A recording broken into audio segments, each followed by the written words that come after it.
The views on a Breath of Fresh Air podcast reflects the parties involved, and we encourage you all to use it as a conversational tool that will lead to personal studies of your own.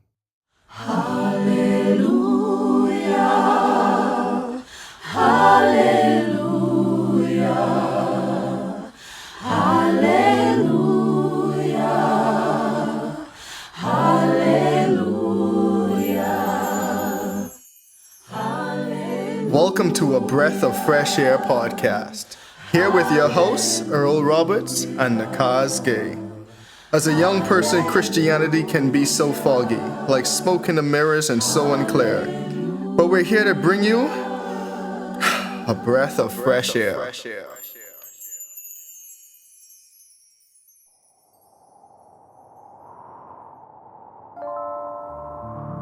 Now, Job, prepare yourself like a man.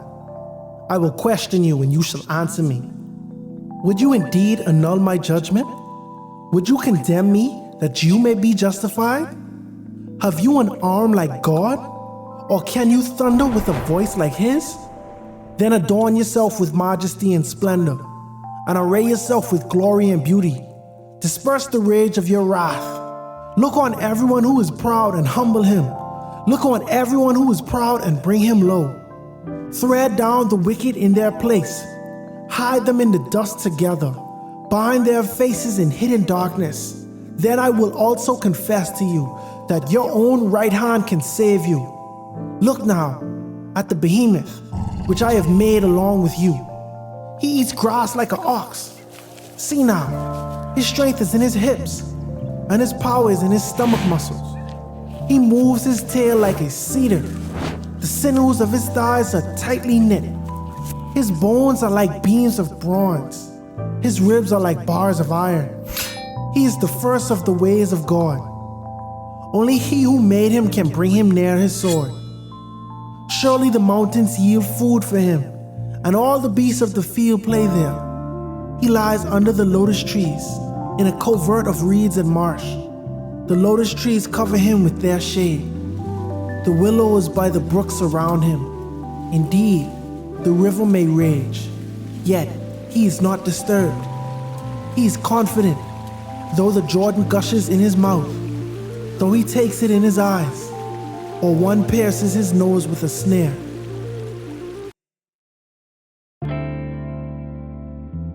Today we enter one of the Bible's most intense scenes, Job chapters 38 to 42.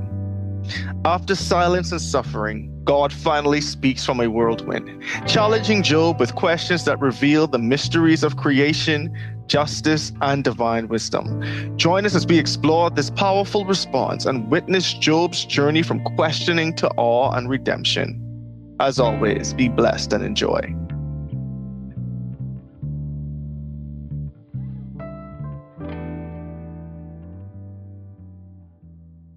All right, welcome back to another episode of a Breath of Fresh Air podcast here with your hosts, Nakhaz Gay. and Earl Roberts. Definitely appreciate everyone for tuning in for this another episode that we're about to do.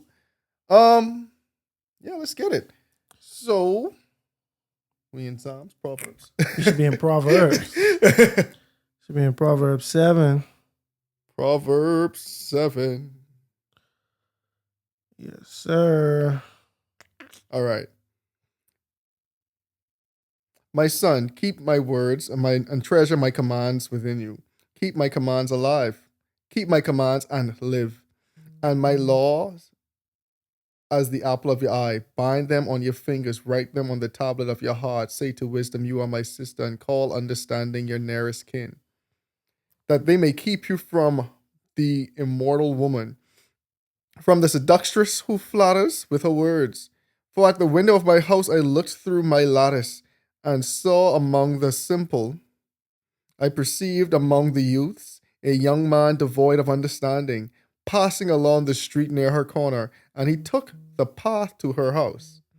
In the twilight, in the evening, in the black and the dark night.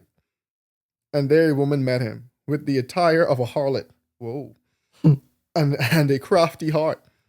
She was loud and rebellious. Her feet would not stay at home. At times she was outside, at times in the open square, looking at every corner.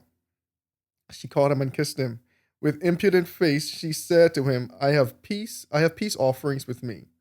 Today I have paid my vows, so I came out to meet you, diligently to seek your face, and I have found you. I have spread my bed with tapestry, colored coverings from the Egyptian linen. I have perfumed my bed with myrrh, aloes, and cinnamon. Come, let us take our fill of love until morning. Let us delight ourselves with love. For my husband is not at home. He has gone on a long journey. He has taken a bag of money with him and will come home on the appointed day. With her enticing speech, she caused him to yield. With her flattering lips, she seduced him.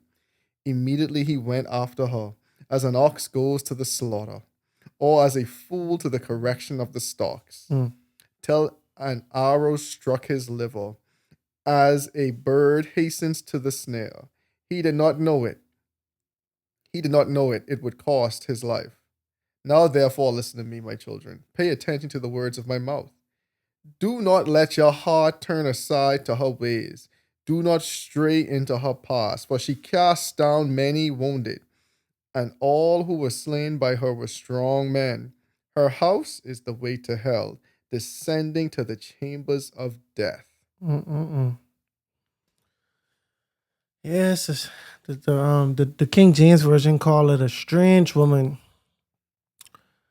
and yeah, I mean it just go to show how. So first of all, this words of wisdom being departed on his son. Is just beware of the adulteress, and her pitch is sweet. She coming and telling you, it's very, very enticing. I never even heard like in today's day, like my sheets smell like cinnamon and aloe. You know what I mean? Like she give you a Godfather offer you can't refuse, but it's just the decision is to actually help her cheat on her husband, commit adultery. So they're saying to do a great sin against God. But guess what? It's enticing. And she done trick a lot of men. You see they saying strong men are fall into her type situation. The Bible make sure they say strong. That was a nod to Samson. Yeah, for sure. The direct correlation between them, But it's just a reminder to stay vigilant from sin. You see they saying it's like this particular sin is something that's like it's like a guilty pleasure type situation. Like you're doing something that is 100% wrong. Even if you don't believe in the Bible, this person married, like there's someone else, gal. You see they saying she coming on to you and like she probably fine, everything set up for you, bro. And she enticing you, but at the end of the day, just because she into that don't mean you have to be involved with what she doing. Because when you tell her no, she can go find someone else regardless. You see they saying? They're saying because you special. Her husband might think he was special type situation. You know what I mean? Boy, oh boy. But yeah, this a crafty woman. That's how the New King James put it. Like yeah, the crafty woman. She crafty, bro. Crafty harlot, my word. And so I mean that could be said for a lot of other sins that we do. Like it is like it's appeasing, not even appeasing. It's appealing. Like it look good, it's shiny, like it's attractive. Like some things, very attractive for you to do this thing, but it definitely is a snare. You don't even know this leading to your destruction. You like an ox to the slaughter. When the ox go to the slaughter, the ox don't even look at this and say, "Oh no, I know where this headed." You see what they saying? Like little did they know, about to be some food, some oxtail. Real dog. Mercy. And so that's how we are when we allow, when we allow someone or something to entice us in this way to go and sin. You see what I'm saying? Like, they give you this Godfather offer, but it's at the expense of God and His commandments. So the wise person would beware, and stay away. Man, it's so interesting, right? Because this is probably written, almost 3,000 years ago, right? And it's still so applicable today. Yeah. So applicable. These same things still happening. These same enticements still happening. I know people putting cinnamon and hollow on their bed, but the same things are still happening. And we have a book right here that has wisdom in it that's telling you, these things you shouldn't be falling prey to. But it's just human nature, huh? They basically telling you, but as a man, bro, but you gotta stand against these things. You see what I'm saying? Because this one area where people, they don't really put as much. Because it ain't like you can go to jail for it. Mm-hmm. You see what I'm saying? A lot of the commandments, when you break it, I ain't gonna say a lot, but some of them. You say saying bearing false witness, murder. There are immediate like consequences. Yeah, like these things, it's further consequences. But it's like when Paul was saying that every other sin you do, you sin outside the body type situation, but you sin against your flesh when you be when you combine yourself with a prostitute type situation. And that's when they go on to say your body is the temple. You see what I'm saying? It's like the temple of God. And so yeah, this one of them sins where it's like it's moral consequences that you may feel, but you might not at all. You see what I'm saying? Like you might not feel them consequences at all, but that don't change the fact that it's a big sin. You know what I'm saying, that you're doing. And so be wise, bro. Just because, immediate ramification, I don't even mean like that give you the okay to do it. Just because they have like they put this in such a appealing, enticing way, doesn't give you the license to yield or to accept. No, Fox. So now this brings us to the book of Job. And so in last week's episode, we delve into Elihu, who was the younger friend who was present for the discussion between Eliphaz, Zophar, Bildad, and Job. He was there sitting, listening to the back and forth. And Elihu wasn't pleased with anybody's results. He wasn't pleased with the results of the friends. He wasn't pleased with Job's answers. So he tried to offer his own unique perspective that really and truly wasn't that much unique. It was a little bit nuanced, but it wasn't that unique because it was bounded by the same form of thinking that everyone involved had. Mm-hmm. And we didn't even hear from Job last chapter either. Job just was like, no, Job verse was ended, bro. Like in verse 31, in chapter 31, that's the last you hear about Job on that matter. And it going on to say that's the last you hear from the other three friends on that matter. So Elihu had the floor. Elihu had the floor, and he tried. Yeah, he tried. He tries. But now we get into chapter 38. So Job 38. And something interesting happens. So then the Lord answered Job out of the whirlwind and said, "Who is this who darkens counsel by words without knowledge? Now prepare yourself like a man. I will question you and you shall answer me." Boy, oh boy. So now we see again. So now for the last however many chapters, right? Job has been asking God, "Hey, I can't hear from you in this matter. You silent. I used to talking to you. I need someone to like cry out, or like I'm crying out like for some answer." And now we see out of this storm that's happening, a whirlwind came and God answered Job out of the whirlwind. And this is interesting how God has used word, because wasn't Elijah taken up in a whirlwind as well? Yeah. Well, a whirlwind of fire. But. Yeah, fiery. Yeah, the whirlwind. And I take that as like almost like a tornado-esque. Yeah. Like, you know what I mean? And God say, "God your Lord's like a man." Yeah, boy. You can't. You've been acting unmanly the last couple of chapters. Saying nicely. Yeah, man up. Like, he's acting like a child. You know what I'm saying? Like, and then y'all who want to question me? All right, come. No. No, but who is this? Who darkens counsel by words without knowledge? Who he was talking to, Elihu or Job? He wasn't talking to Job. I think he's talking to the friends. Because essentially we can notice by seeing how when God actually addressed them, how they would like he didn't validate anything they were saying. But so this is the thing. I believe he's talking to the friends because Job is the one who needs counsel. Job is not counseling anyone. You see what I'm saying? Like Job is defending, but they are his counsel. But he's saying, bro, you giving counsel, but it's void of knowledge. No knowledge. Yeah. Vindicate Job. Now therefore prepare yourself like a man. I will question you and you shall answer me. God saying, wait. But the Bible do say in verse 1, the Lord answered Job. That's what he's saying. He it's directed to Job, but it's like.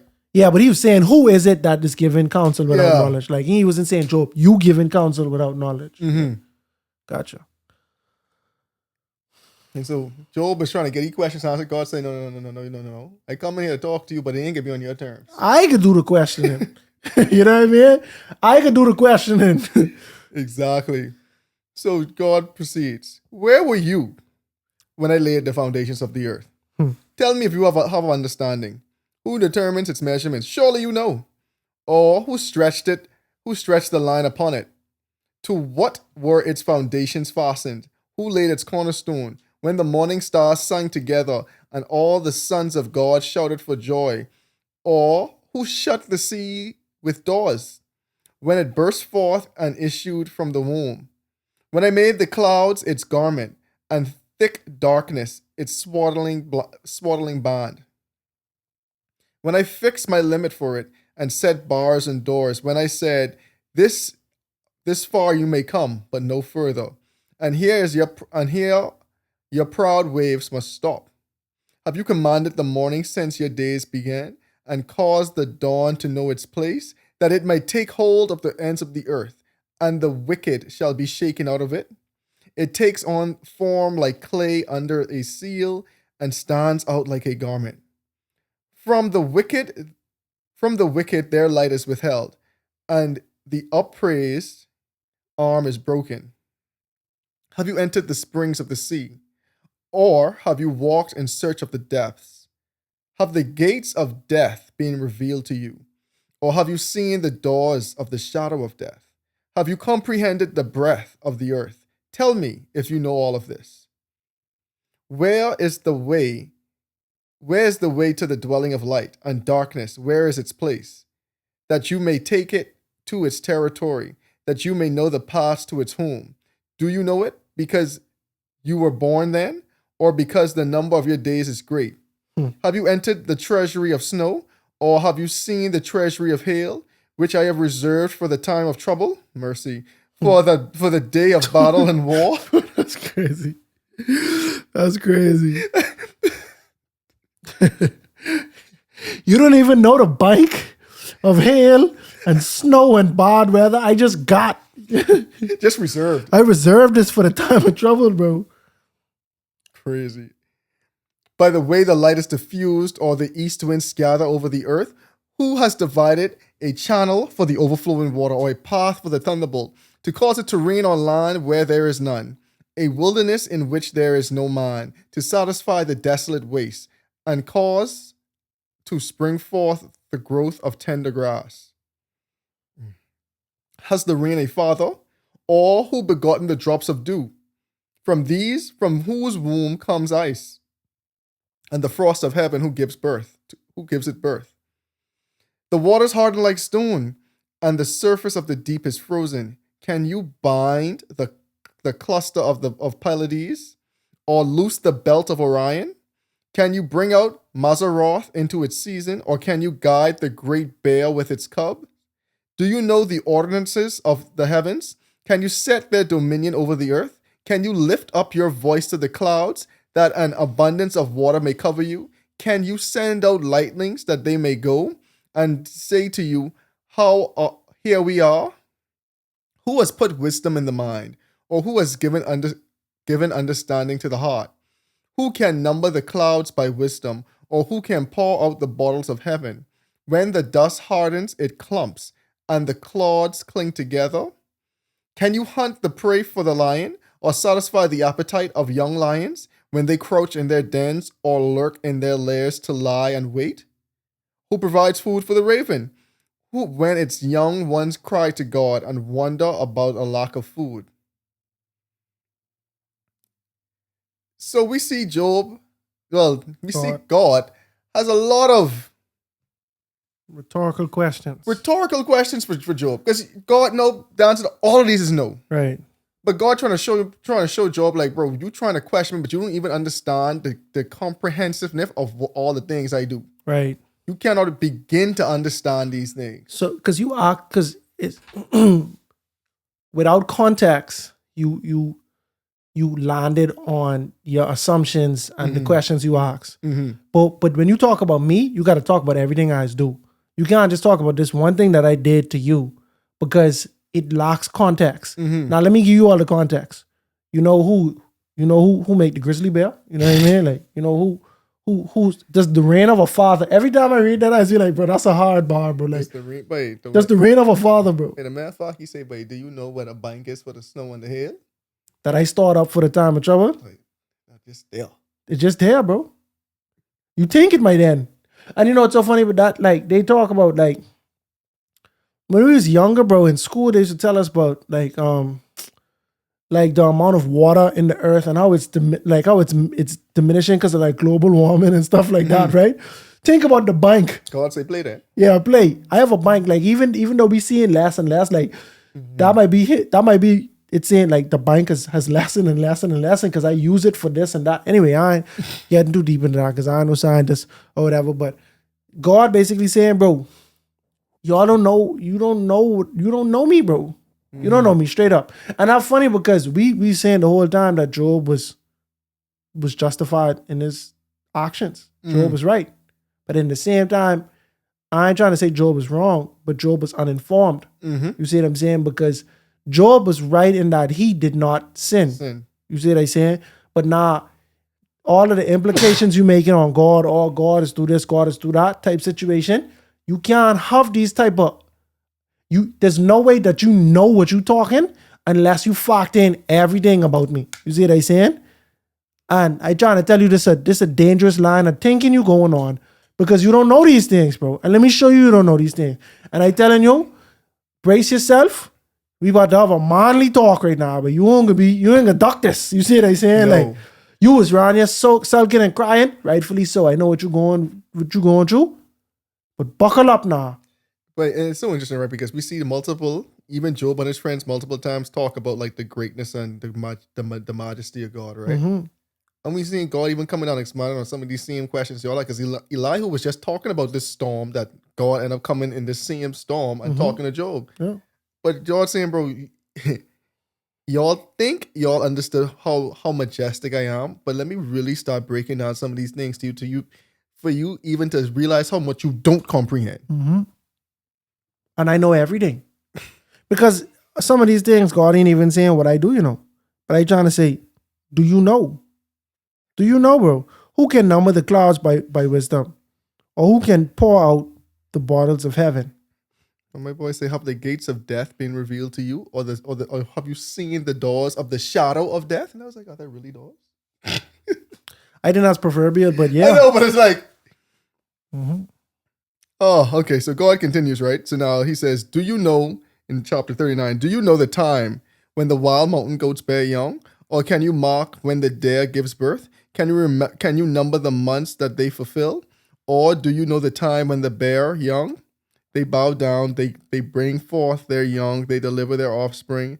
Their young ones are healthy. They grow strong with the grain. They depart and do not return to them. Who set the wild donkey free? Or who loosed the bonds of the onaga? No, I know what that is. Whose whom I have made the wilderness. That's a donkey as well. Oh, a donkey? Okay. Anyway. And the barren land his dwelling. He scorns the tumult of the city. He does not heed the shouts of the driver.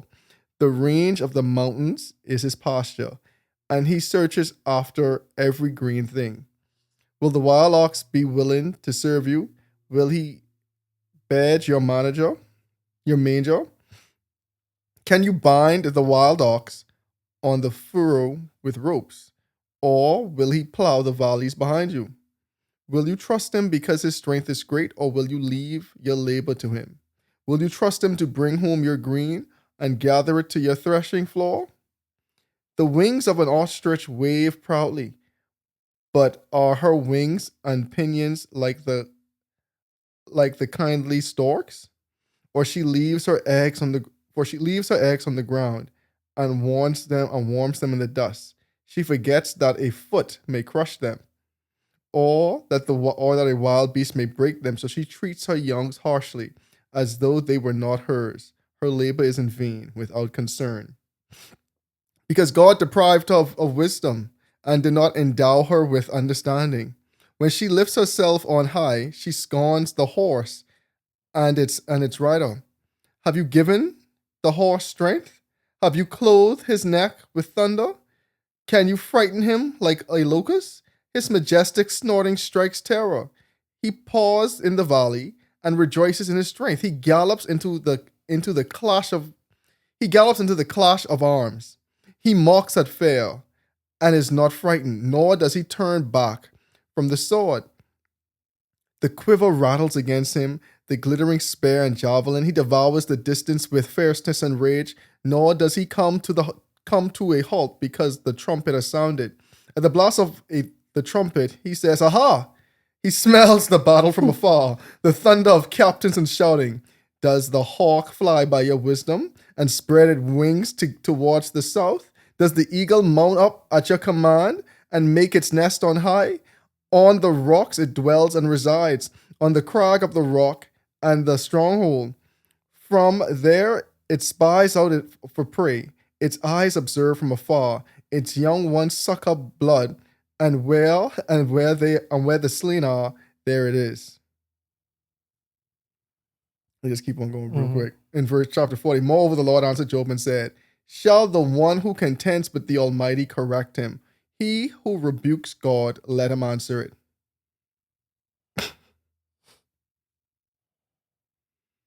Oh boy. Okay, let me just read Job's response one time. Then Job answered the Lord and said, "Behold, I am vile. What shall I answer you? I lay my hand over my mouth. Once I have spoken, but I will not answer. Once I have spoken, but I will not answer. Yes, twice, but I will proceed no further."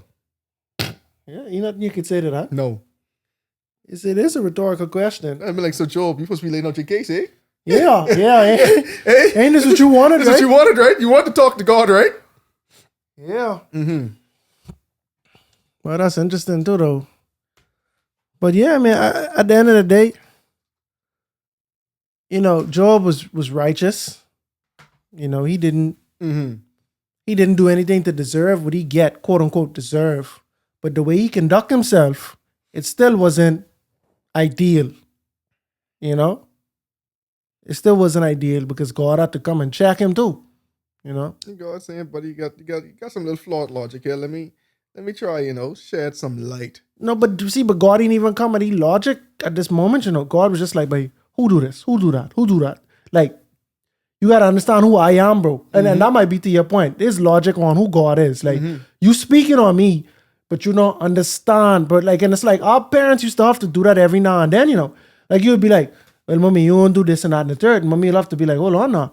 You see how you go to school and you see what I'm saying? Because you ain't factoring in. You take it for granted. You coming home, these lights always on, this water always on, food in this fridge." You see what I say? Like, and our parents had to do that at some point in time because as kids, we think these things like complementary. Like we just born and like that means instant Wi-Fi, instant power, all these things. That's like a standard. You ain't do nothing special. But no, our parents had to sacrifice for these things. It's every now and then you act ungrateful because our parents say, "Oh, they didn't want to take us to the movies or XYZ," and we get so mad. But it's like, hold on now. I do this for you, I do that for you. Don't forget it. Like, I ain't counting what I do for you.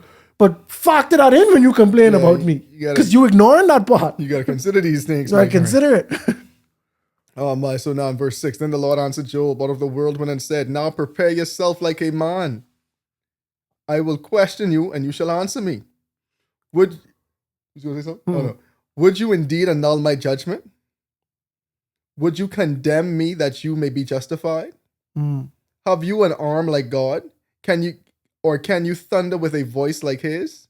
Then adorn yourself with majesty and splendor, and array yourself with glory and beauty. Disperse the rage of your wrath. Look on everyone who is proud and humble him. Look on everyone who is proud and bring him low.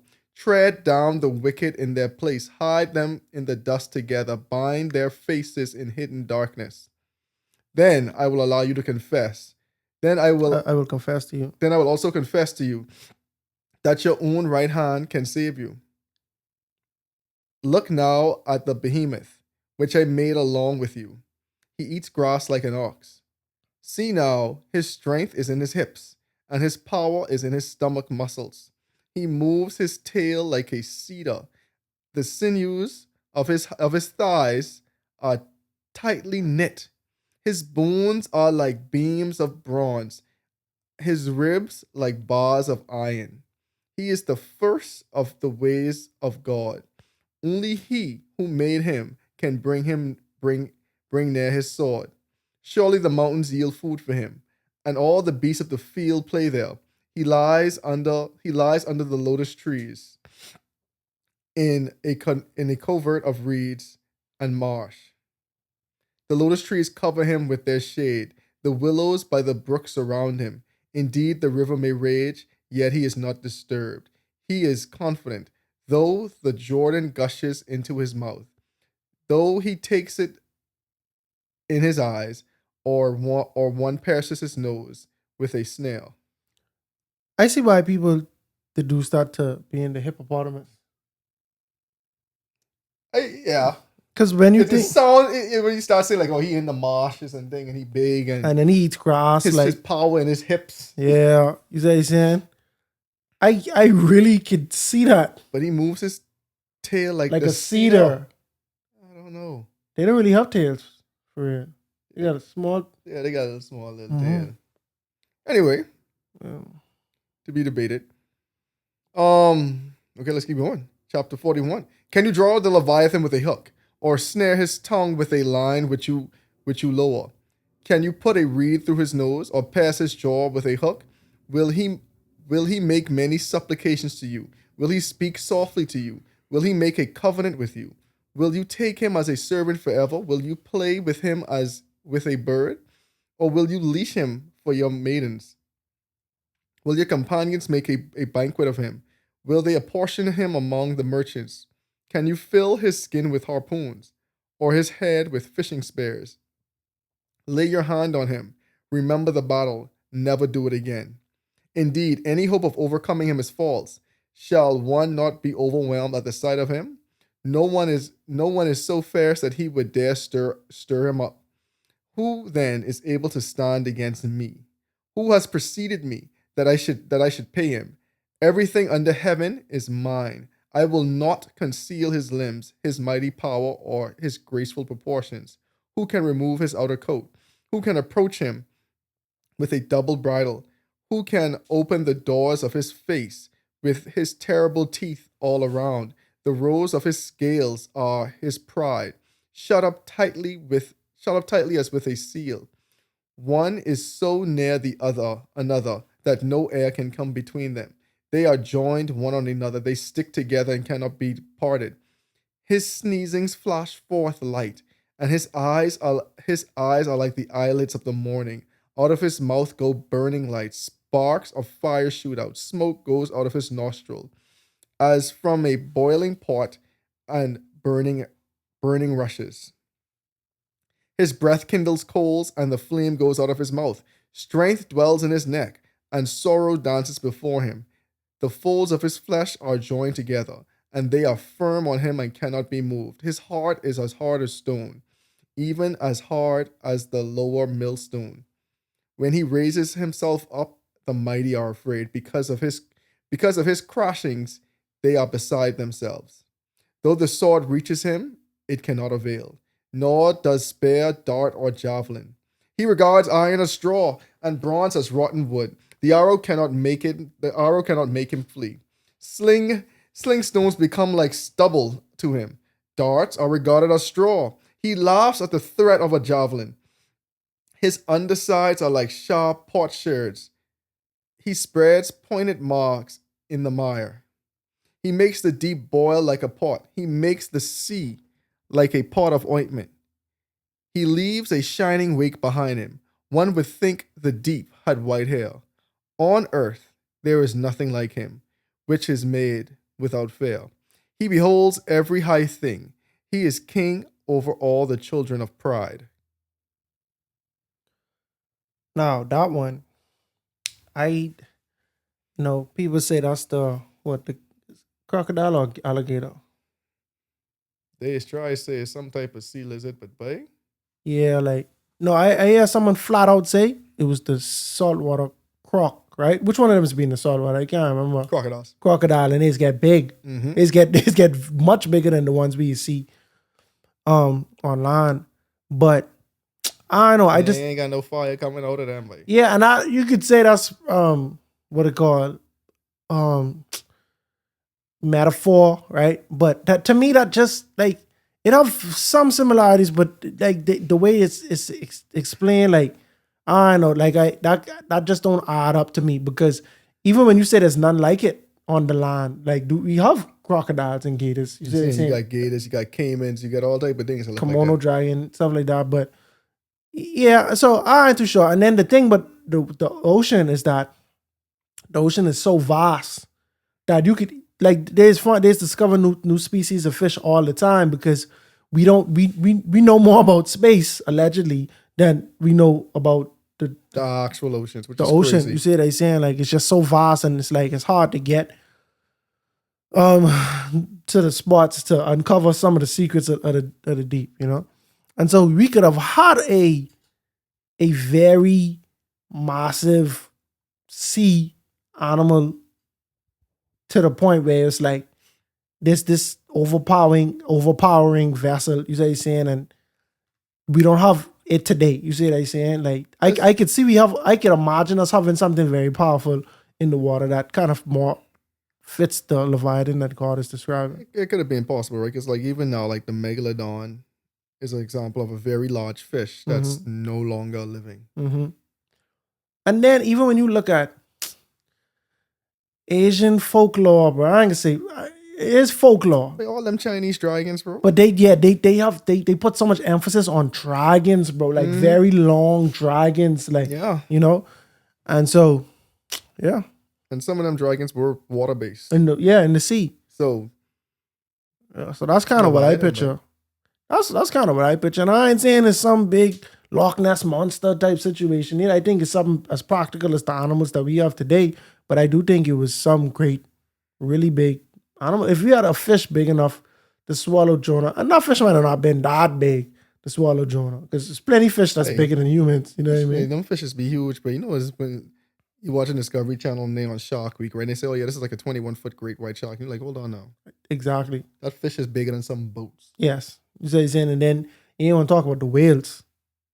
You don't want to talk about the whales because that's just a whole different story. Why is that there's something that big in the ocean? Why do we have a living animal that big? That could just sneak up on you too, bro. Like you just right there swimming, just come pops up like, "Oh, this little kayak and this the whole thing just swallow you, bro. Like, but they don't really eat humans for real. But yeah, no. But I just saying though, like, if you imagine a great what killer whale? What's the biggest whale? Oh, the biggest whale it should be the blue whale. Imagine the blue whale, which is see on TV and thing, bro. Huge, bro. Gotta fact check myself. And God ain't using that as an example. regardless of what the biggest whale is. I just talking about the really some really big whales. Is essentially They right. are the largest known animal. All right, sweet. So, and that ain't the example. I could see it being something that's actually bigger than that before. You see what I'm saying? That could have gone extinct or whatever situation could have happened, you know? Regardless, God basically saying, hey, I create these just like I create you. They vast, bro. I know the intricacies of these animals. I set it up to be like that. And this me. Like, I feel like these last couple chapters, it was just God just really flexing his muscles to Job. You say, saying this is like an introductory to Job, bro. Like, I am like that. Like, I control so much, bro. I control so much that you can't even keep track. Like, yeah, like you can't really comprehend everything that I have my hands in, you know? Like you could just blanket, oh, God control everything, but think about that, bro. Think about what that means. Think about what that means, you know? And then it's so crazy because God didn't even get to like molecular structure. Like he ain't even really get down to that. Like, you see what I'm saying? Like, he's like, you keep it high level just enough, bro. Like, do you know who controls the tide? Do you know who tells the water come up here but go no further? Because God didn't say, you know who control your nervous system? You know who makes sure your heart pumping? You see what I'm saying? Like, your digestive. Like, he ain't get into all the anatomy type situation. He keep it high level, like you say. But it was such a vast genre of things that he even mentioned in nature. But yeah, so I mean, overall, it kind of interesting because, you know, I was leaning a little more on Job even being right. Because I used to look at the book of Job as the good way to complain about God, like the righteous way to do it. But even still, God was showing him, bro, that ain't like how he was conducting himself wasn't right. You was correct, but the way you went about it wasn't right. You know what I mean? Like you were factual in what you were saying, but it's like the way you choose to vent and your line of thinking and just I want to have a court case with God and I doing all of that. You wasn't right in that. You see what I'm saying? And so now we get God who telling Job, bro, buckle up, bro, like, and be a man with this, bro. When I talk to you, let's be legit. Let's be for real, bro. You know about this stuff? You see what I'm saying? Like, you know but like it almost like God saying, bro, you was one grain of sand in the whole The universe. universe. And he didn't even get to the universe for real. In the earth. I make the hippopotamus just like I make you. I'll watch the hippopotamus in the wild, but nobody wants to smoke with them, bro. No. They just kill more people than lions, right? Yeah. You see what I'm saying? Nobody wants to smoke with them in the jungle. No animal wants to smoke with I them. really love lions, right? But They market it way better than they actually are. Even in the Bible, I think it's because they're majestic. exactly. I think it really because like they so noble to look at. They're, Yeah. like, honorable. Because I'm like, bro, in the hierarchy, bro, you don't mess with elephants, you don't mess with hippos, bro. That's true, bro. Straight Anyway, up. but I digress. But the thing about elephants they ain't really like the inflict fear and you type thing. They more so like No, you gotta mess with them. you gotta mess with me. Yeah. You see what I'm saying? Like I don't want no problems, but it could get to that if Exactly. you see what I'm saying. But the lions look like they call the shots and it's violence when they say so type situation. And then there's also a difference between carnivores and herbivores. That's true. That's true. How they conduct Yeah, themselves. hippos and elephants, they herbivores. Herbivores, So they yeah. ain't really out here talking. They Yeah, just they ain't yelling predators. and all thing them. But lions gotta be with their hunting. Yeah, they gotta hunt. And so lions like more noble. And even in the Bible, they talk about lions in that Lions just regard. get they shine. You said like even eagles. No, Like out eagle- of all the birds. Yeah, eagles. Yeah, I like eagles. Yeah, eagles up there, and like they regarded highly in the Bible too. So what I'm saying is, you could live in a country that actually promotes an animal, right? So now you have regard for this animal, but in the grand scheme of things, you might be like, this animal don't excel in certain things. It's just that we like this animal so much, but the Bible actually back up some of the feelings that we have for some of these. Like we know the eagle is the national bird of America, right? You don't really see them often. I see them often in my area, but I was living in America for more than 10 years. I hadn't seen not one eagle in person outside of a zoo. But then when you learn about them, you like they all like what God say, all the way at the highest point. You see what I'm saying? Like it's just the way they conduct themselves. These like noble animals. When I was in Dubai, that's how they do the hawk and the falcon. Yeah, the falcons. The falcon, I mean. You see what I'm saying? Another noble bird. You see what I'm saying? Like these, they have like something about them that's like they gangster. Like, you know, I don't know how best to say it, but like. No, they on top of their stuff. Yeah, so now God's saying, bro, like, you see all the hippopotamus, right? Like The behemoth. I say theoretically the Yeah. hippo, right? The behemoth. You see how this behemoth is carrying on, right? I make that just like I make you. You see what I'm saying? Like, you see how vast and how extensive this is? This me. I have to deal with that. You see what I'm saying? I have to deal with the Leviathans. Yeah, my boy say y'all scared of this. Y'all scared of this Leviathan. Yeah, I have to deal with that. Mm. You know?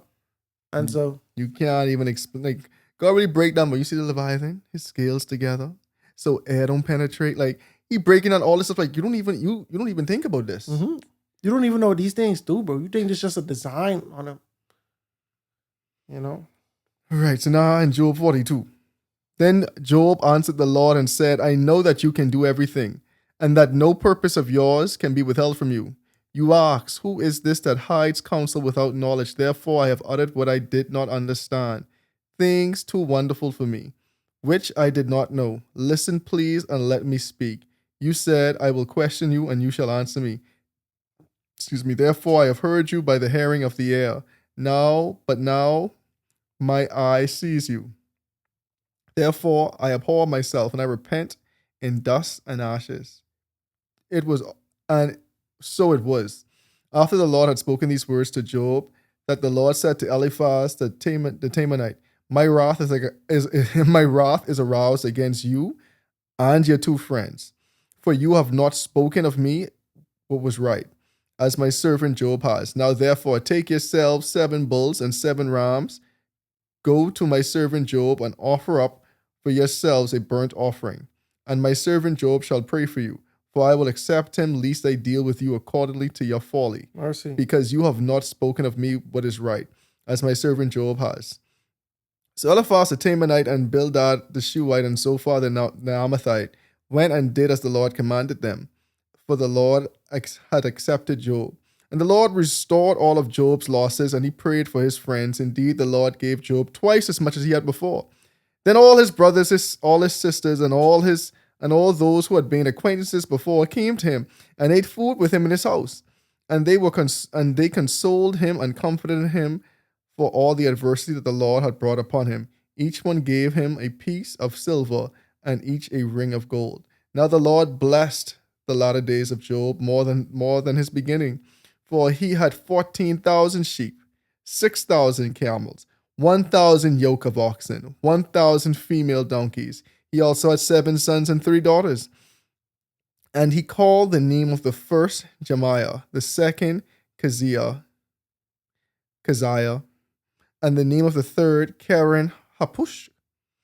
In all the land were found no woman so beautiful as the daughters of Job, and their father gave them an inheritance amongst their brothers. After this, Job lived 140 years and saw his children and grandchildren 4 generations. So Job died old and full of days. The end of Job. We love a happy ending, eh? So why God ain't tell nothing to Elihu? I don't know. Like Elihu just... Like, God just completely ignore Elihu. You It's see what I'm like- saying? Yeah. Like, because Elihu just had finished talking, and then the next thing we had say, God answered Job. You see what I'm saying?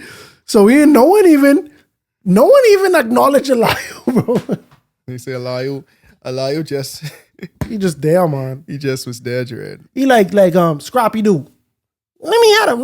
You see what I'm saying? Like punching at the air, and ain't nobody even taking you seriously. It's For like real. scrappy dude. But yeah, I get your point. Like it's like you almost say, bro, you ain't really odd to the conversation, but we just can make sure you still get your highlight because you did hold this in. You did give us a lengthy something to discuss. So we include you, but you don't want addressing you. But he almost like Melchizedek, bro. Like he has no beginning, no end. Like we don't know when he come there. We don't know when he leave. We just know he started talking, and then that was it, bro. That was it. And so I mean, it is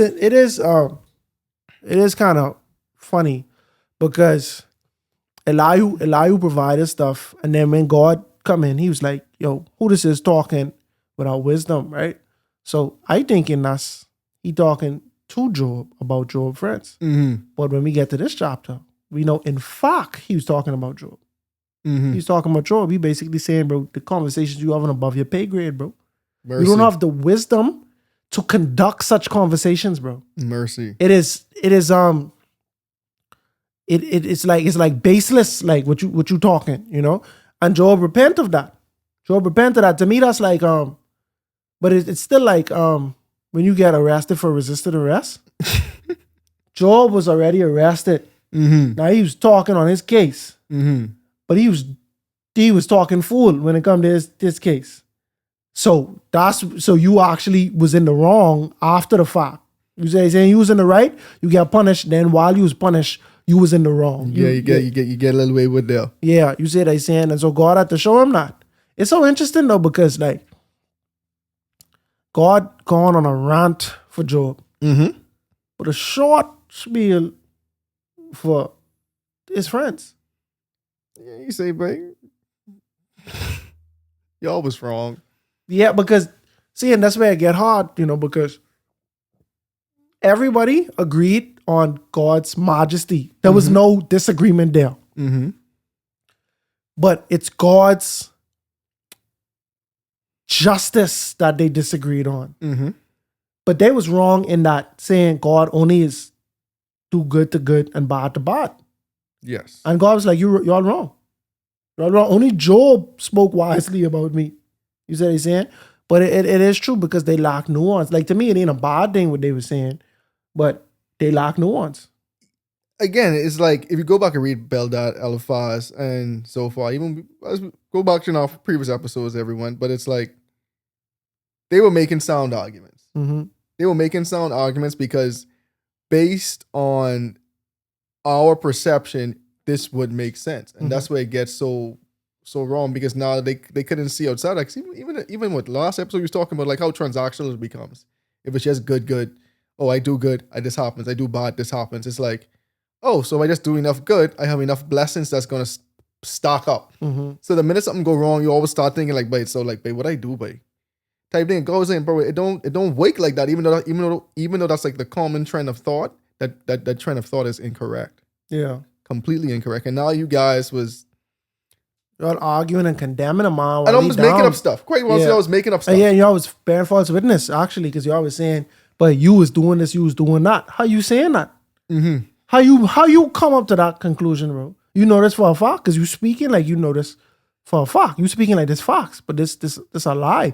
You could even frame it different so you ain't in error. Mm-hmm. You could say, I believe this what you did, but you was telling me I do this.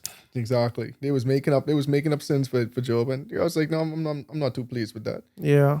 But they was wrong though. They was wrong But because Elihu still get out. Like God wasn't pleased, wasn't aroused against Elihu. I don't know.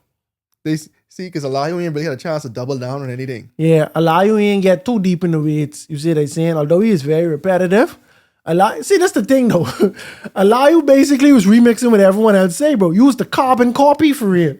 So I ain't saying that's why God didn't talk on him, right? But it's like, should I even address you? If I address them, you can know where you fall in type situation. And then too is like, I wonder how much younger Elihu was, right? Because they all saying that they was older. So I was like, bro, y'all older and y'all leading people, y'all should know better. Because Elihu only could know, honestly, what y'all teach him. Yeah.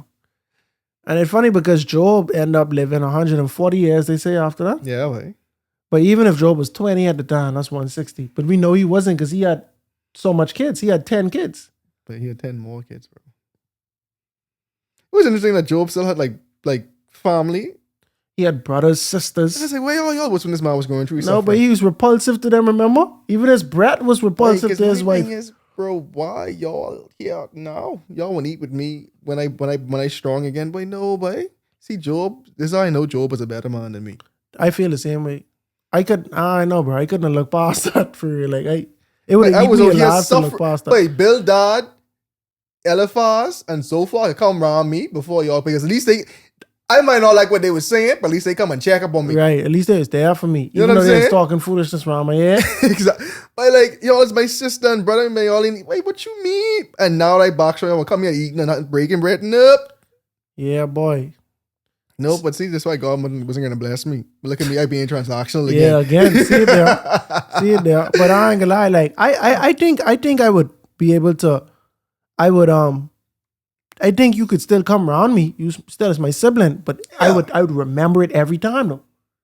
You see what I'm saying? Like this would be a cross I have to carry every time you come around me. I'd be like, yeah, you can eat lunch, but in the back of my head, even though you wasn't there for me. You know what I mean? yeah, you can come through, even though you wasn't there for me. You guess what I said? Like, right.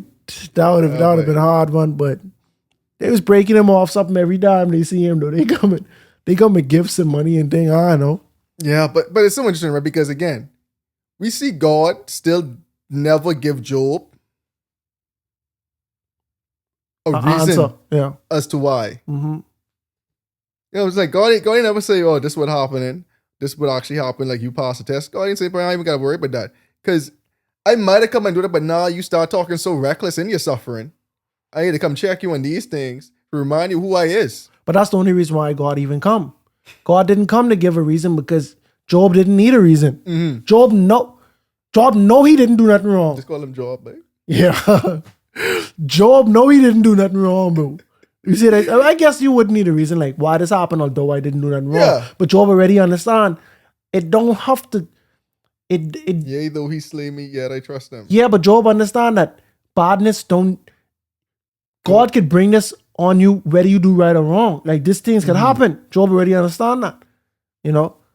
But yeah. But I don't want a little explanation, like little context, right? Yeah. Let me know how I get to this. I want to plead my case straight. Ain't no pleading your case. God give. This is what the man was crying for this whole time. And when he had the floor, what did he say? I ain't got nothing to say. My boy fold like a lawn chair, yeah, boy. like lawn chair, but he say, I ain't got nothing to say. In the presence of God, boy, what could I say? Real talk. You had the floor, bro. The floor was here. You was crying to me and Earl on the Breath of Fresh Air podcast for episode upon episode saying, if only who could be our judge? Who could be our mediator? You have a front and center. God say, all right, principle up. Principle up, bro. We about to talk. And when you get your chance, you say, but you know what? I ain't got nothing to say. And that right there is an indictment on how Job was out of pocket, how he's carrying on. Because it's a difference between saying, I ain't do nothing wrong, and saying, but I need a mediator between me and God, X, Y, Z. You see what I'm saying? Like, how he was doing it. But at the end of the day, he know he didn't do anything wrong. God knew he didn't do anything wrong to get the punishment. You see what I'm saying? So when God came about, he ain't hitting you with, oh, this is why I do this is why I do that. He only addressing where Job was at fault. You know? And so, and even after that, God ain't explain nothing to Job's friends. If Job's friends want to understand, they have to come to Job now. Even after you were saying all these disparaging things about me, you got to understand, wait, God, how was I wrong? Because I believe they believe what they were saying. But now God come and say, yo, this was right and this was wrong. You see what they saying? No context or whatever. So now you all have to accept that. You all have to repent. You all have to ask Job to pray for you all.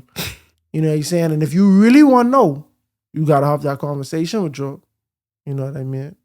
I wish we could have got a little backstory of how they even reconcile. I was just thinking, like, so, like, what happened in the community afterwards? Like, did Job, like, because I mean, at that point, you all have a new understanding. Even Job, like, oh, so good always isn't blessings and bad always isn't this. So now, how do we reconcile this new reality? Because the friends can't argue no more, but it's like, okay, so now it's like, it's always one thing to have information. It's the next thing, like, what do I do with this information now? Wait, let me show you why Job is a better man than me. But from God co-sign me, you can't run on me for the rest of life, bro. You gotta esteem me as the wisest person alive. Nah, bro. Hey, boy, say I am wisdom. You going toe to toe with me, and God show you. Nah, anyway, that's my pride talking, but. See, that's why Elihu ain't, because Elihu was the wisest one among them. That's true. He was perfect, bro. His thought process was perfect. No conversation needed. All right. So overall, like, to me, it's like you say this part, right? So like Job is such an interesting book because it really gives you a lot to think about. Even like just, I don't want to say philosophically, because that just sounds like that's not really the word I want to use here. But like it really gives you perspective on God's judgment and God's blessings, right? Because we see Job beginning of the book, man who was, I don't want to say perfect, but him and Noah was running competition on who was walking with God and talking with God. He was in run-ins with Enoch and Elijah, if you ask me. But then God allowed it to happen to him. And then now throughout all this book, you listen to the friends, but yeah, that does sound good. And then Job's response like, maybe, I get it. But again, like, how do you respond in the face of suffering? And I think that's the biggest thing we got to think about. Like, how do we respond in the face of suffering? We see an example, but we see how God wants us to act in the face of suffering. And yeah, man, it's just completely interesting to me because, like, I always wonder, like, if I was in Job's shoe, would I have caved? And potentially, my answer is yes, I would have caved. I might have been repenting for something I don't even know I need to repent for. Like, but it's so funny though. This go back to like initially what I was thinking about, bro. When people is put themselves in Job's shoes, they only is put themselves in the shoes of the punishment, but not the shoes of the righteous, bro. If we was in Job's shoes, we wouldn't have fallen, bro. Because God wouldn't have put us in that situation, the fail type situation. God know Job was good for it, bro. Now Job could have choose to fall. He could have. You see what I'm saying? But when we put our literal self in that situation, we know how like easy it is for us to get frustrated. You see what I'm saying? Or for us to give up. You know what I mean? And so we believe that if we was in such extreme circumstances, probably would have killed our spirit.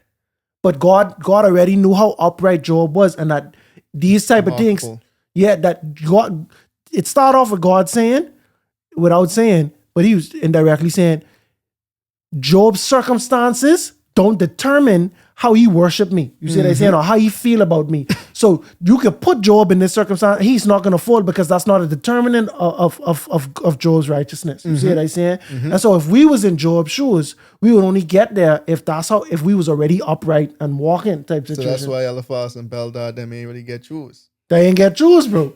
He ain't done you hear God say, have you considered my servant Eliphaz, Bildad, Zophar? He ain't say that. Mercy. Have you considered my servant Elihu? He ain't say that. He ain't mentioned him at all. He say, have you considered Job? You know what I mean? And that is and I hope I ain't really like kind of nitpicky on that. But that's a thought that always come to my mind. A lot of times we compare ourselves to Job, but it's only the punishment. But the reason for our punishment ain't the same reason for his. Can we say, bro, we going through this because because we righteous. Because we righteous and God vouch for us, bro. That if you go through the storm, he ain't gonna fall. You see what I'm saying? Can we say that? Like I don't think I ever was in that situation to even say that, you know? No. And that's an important point, you know. Because like I don't say I never really consider it like that way for real, because we always just because it's like, will we even be put in that predicament because of our righteousness? Right. Because half the times we in that predicament because we know we messed up. Right. That's the point I make it. Yeah. You see what I'm saying? Like, that's an interesting way to think about it. And it's so funny because you could be in that predicament without messing up. That's one thing we learned from this book. You could be in that predicament and it ain't no human logic as to what get you in that predicament. But whenever a series of unfortunate events happen, we usually I like to say that phrase, but we like to think about Job. You see what I'm saying? But it's like that's one component about Job. But I feel like the biggest, most important component to Job was that he was upright and blameless, you know what I'm saying, in his generation.